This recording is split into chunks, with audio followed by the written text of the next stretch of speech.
addition to calculating heart rate, the fact that distance on the ECG paper equates to time allows us to use the readout to time the duration of the major events of the cardiac cycle.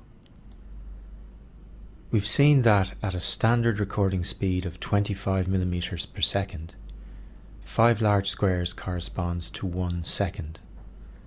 Therefore, 1 large square corresponds to 1/5 of a second, and 1 small square to 0.04 seconds. There are a few numbers coming up now which you simply must learn.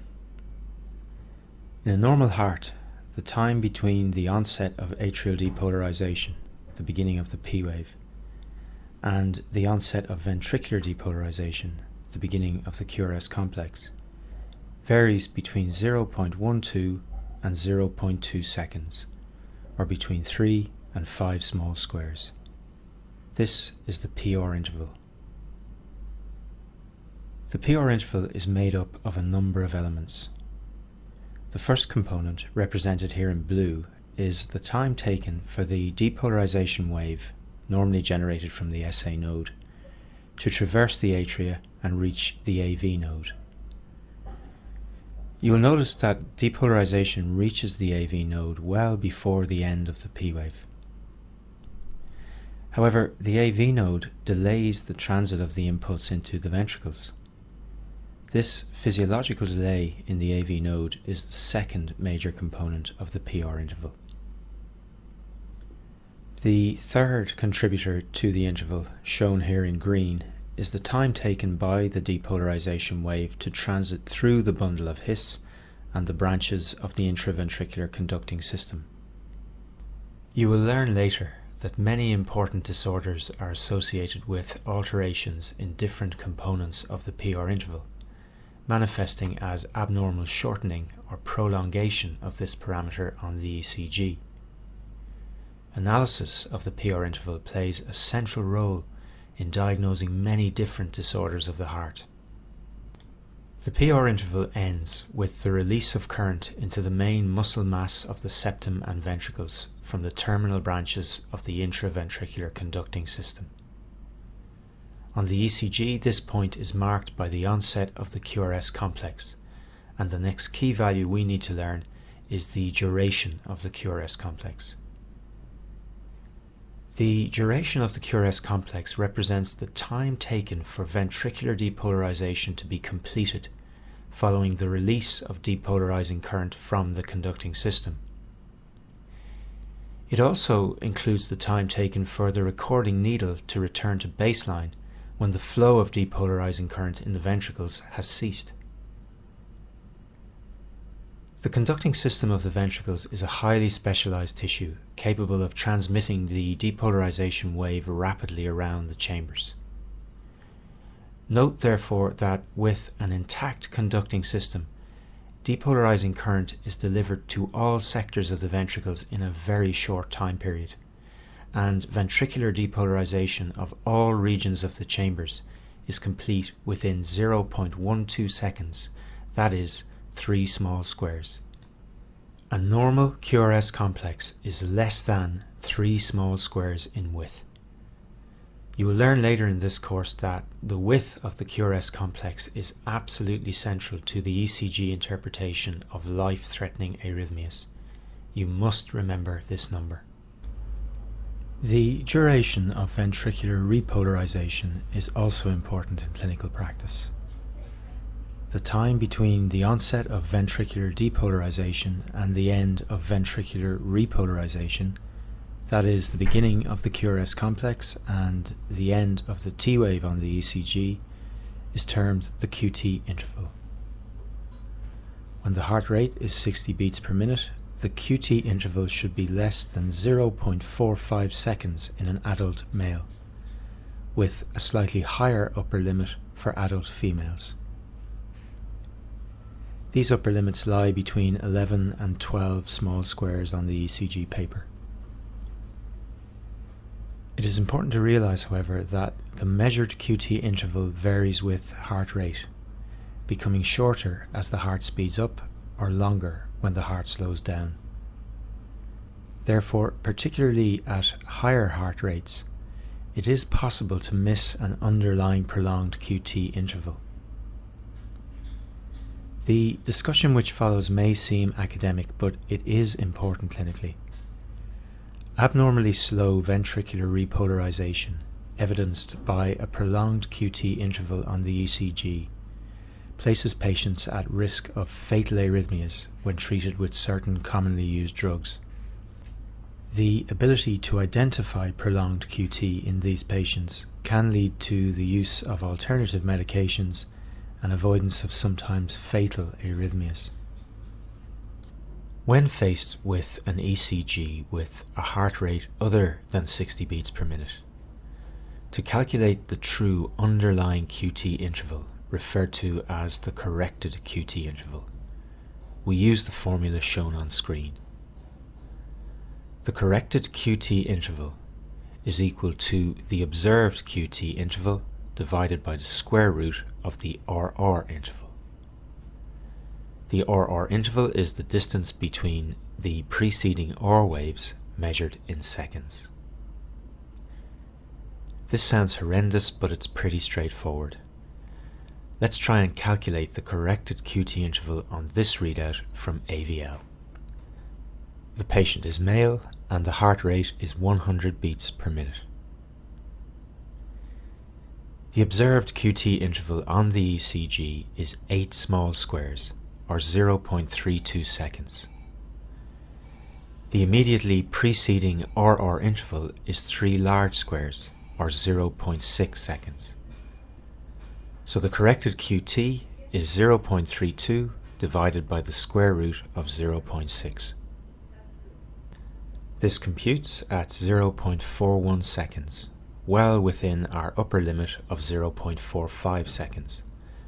So this patient does not have prolonged QT. To give you a simple rule of thumb, when you look at an ECG, if the observed QT interval is more than half the RR interval, at least consider the possibility of prolonged QT. The use of AVL in this example is quite deliberate. For reasons we will discuss in a moment, there is variation in the length of the QT interval between different leads. Also, for technical reasons, it can be difficult to identify the end of the T wave in many leads. It is recommended, therefore, that you analyze the QT interval in one of 4 leads: AVL, AVR, or one of the right-sided chest leads, V1 or V2. We should point out that the equation we have used here to calculate the corrected QT was developed from empirical observations on male volunteers in the 1920s. While useful, it does not yield perfect results, particularly at high heart rates. In addition, as well as varying with gender, heart rate, and between leads, the QT interval also varies with age, and even with the time of day. We don't raise these issues to confuse you, but merely to emphasize that it is difficult to assess the clinical significance of minor levels of QT prolongation above these accepted upper limits. The key is not to miss gross prolongation or major changes in the interval. Before we summarize the normal values outlined in this video, there are some further issues in the analysis of the duration of the events of the cardiac cycle of which you should be aware. In an earlier video, we studied the manner in which ECG leads record depolarization and repolarization. We learned how the direction of travel of a depolarizing or repolarizing current relative to a lead is the key determinant of the sign of the deflection produced in that lead. We will expand on this analysis in future videos. However, for now, it is important to realize that if a depolarizing or repolarizing current is traveling at 90 degrees relative to a lead, it will not be recorded by that lead. As the ECG leads record electrical events from different perspectives, a lead observing this current from a different angle will record it. One important consequence of this is that an electrical event in the heart may be recorded by some leads but missed by others. For this and many other reasons, the duration of the major events of the cardiac cycle appears to vary between ECG leads. Looking at this stylized example, in the 3 model leads shown, the current generating this small physiological Q wave in lead X has not been detected by lead Y, while the current generating this small S wave in lead Z has not been detected by lead X. So which readout represents the true QRS duration? In fact, the true QRS duration is represented by the difference in time between the earliest ventricular depolarizing current detected in any lead and the latest ventricular depolarizing current detected in any lead. So in this simplified example, the true QRS duration is enclosed between the blue lines. Extending this type of analysis to 12 leads is obviously not possible with the human eye. As a compromise, when analysing the QRS duration on an ECG, we choose the lead with the widest QRS duration. When analysed manually, the width of the QRS complexes in the lead with the widest complexes defines the QRS duration on the ECG. We use the term manually as most modern digital ECG machines are capable of recording all 12 leads simultaneously and use computer programs to identify the times of the earliest and latest deflections of the QRS complexes in all leads. These machines then report this integrated QRS duration on the printout. This tends to represent an accurate estimate of the duration of all of the events of ventricular depolarization and will always tend to be longer than the human estimate based on the analysis of the widest QRS duration. Exactly the same problems exist for the analysis of the PR interval and the QT interval, and modern machines will present you with an integrated value calculated using all 12 leads. The computerized calculations attempt to eliminate many of the problems we outlined when discussing estimation of the corrected QT. These machines will even present you with a diagnosis. So which set of values do you use, your own estimates or the computer's? Well, both have merits, but it is important to realize that the computer analysis has its own difficulties and limitations. At the present time, the analysis of the most complex of ECGs still rests with you, so you must be able to do it from basic principles. And to do so, you must understand or at least be aware of these principles.